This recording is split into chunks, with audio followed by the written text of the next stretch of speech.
Good morning, ladies and gentlemen. Yesterday, the government spokesman,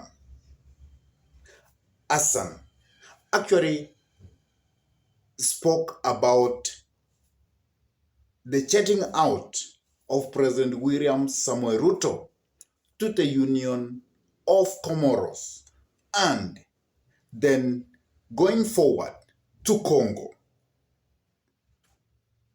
And when that announcement came out, I found out that there was fireworks in social media.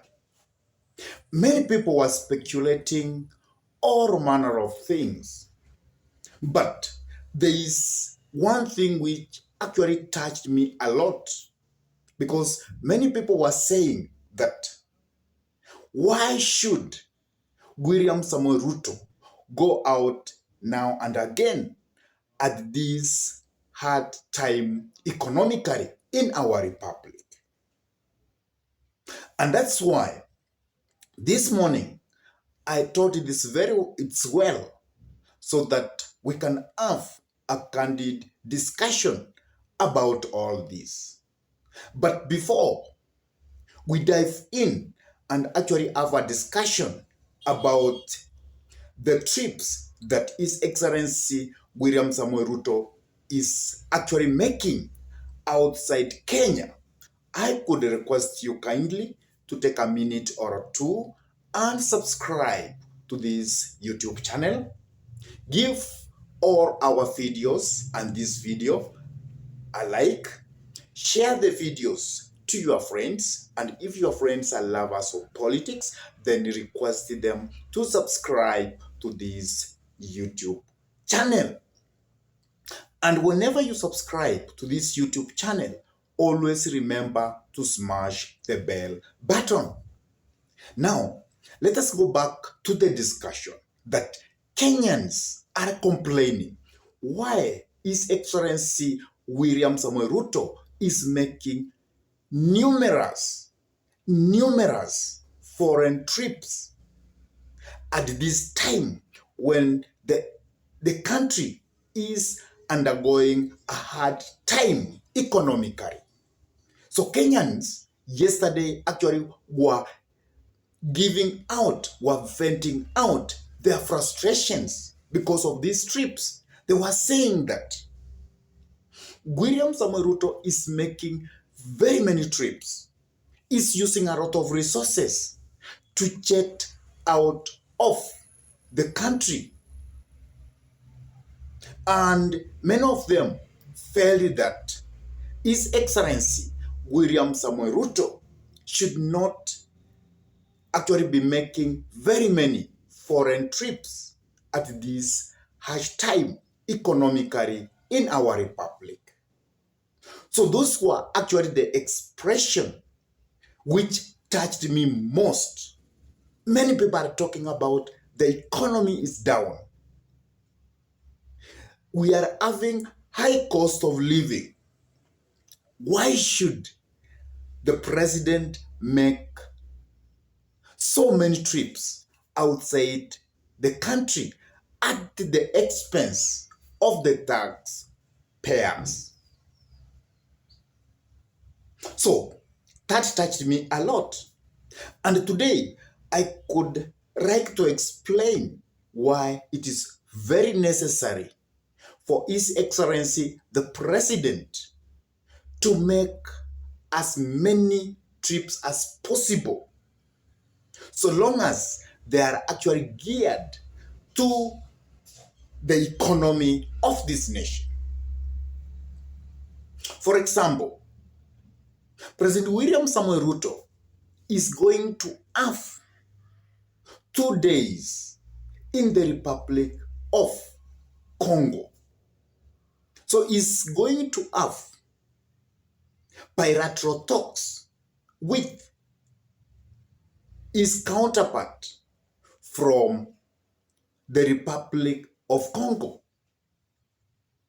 And in these bilateral talks, the president is actually going to talk about how we can have unity within neighbor's country, then there will be a talk how we are going to have trade affairs, how we are going to trade between Congo and Kenya. And also, he's going to talk about investment, how Kenyans can invest in Congo and how the people of Congo can come to Kenya and invest. So that will be a talk that made William Samoei Ruto to move outside Kenya, and many other trips that His Excellency William Samoei Ruto has been making. Actually, he has been moving out, one, to look for investment, to get people who can invest in various sectors in our republic. You will find that William Samoei Ruto is moving out because he is a member of IGAD. And remember, IGAD is an organization which want to make sure that all members within the East Africa community are at peace at each other. And therefore, William Samoei Ruto cannot afford to make those trips because they are necessary, they are vital, they are quite important to Kenya as a nation. Because if he goes out to look for investors, once they come and invest in Kenya, it means our economy will develop. If he is going to have bilateral talks, trade bilateral talks with a certain country, that means he's going to sign a kind of memorandum between Kenya and that country so that we can trade freely and easily. And that will always make the economy of our republic to grow. And also, if William Samoei Ruto is jetting out to make sure that our neighbors are at peace, and whenever our neighbors will be at peace, that means we are going to have a large area to trade. It means Kenya too will have peace, because without peace within our neighbors, Kenya will also not have peace. And without peace in our nation, then the economy of our republic is going nowhere. It couldn't improve. That means the high cost of living will continue skyrocketing, and maybe the economy will collapse. Because if the high cost of living continue to skyrocket, definitely at the end, it means that the economy will collapse. So to protect or to prevent our economy from collapsing, it means that William Samoei Ruto must move out, must have numerous foreign flights, must have numerous foreign engagement to attract investors to our republic, to sign what we call trade treaties with other countries, to come up with what we call memorandums in those war-torn countries so that they can have peace within themselves. And that means the region will have peace. That means we are going to have a bigger region to trade with. And that's why William Samoei Ruto is actually championing one currency in Africa, one country in Africa, one army in Africa.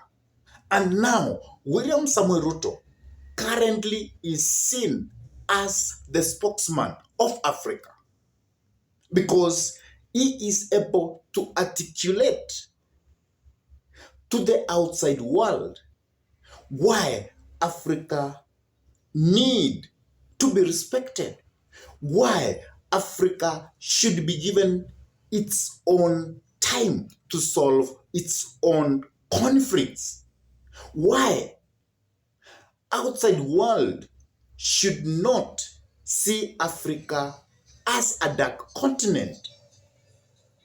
So for William Samuel, the foreign trips that William Samuel Ruto is actually making, it is economically important, it is socially important to us, because William Samuel Ruto is selling Kenya outside.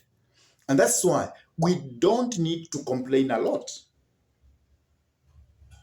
But in other hand, we can complain because that's our democratic right. That's how we express ourselves. But let as Kenyans complain rationally. Let us do it in a rational way. Let us do it constructively. I don't know what's your take in all this. Why? What do you think when you think about William Samoei Ruto making numerous trips or foreign trips outside Kenya? What comes to your mind? Or what's your take about all those trips that William Samoei Ruto is making? Please drop your comment in the message section below. And if this was your first time to bump into this YouTube channel, I could request you kindly to take a minute or two and subscribe to this YouTube channel. Always remember to smash the bell button whenever you have actually touched the subscription tab. Also touch the bell button. Always like our videos whenever you come across them. Share our videos to your friends. And if your friends are lovers of politics, then request them kindly for us so that they can also subscribe to this YouTube channel. And with that, I say thank you so much. May God bless you abundantly until we meet in another political conversation. Goodbye.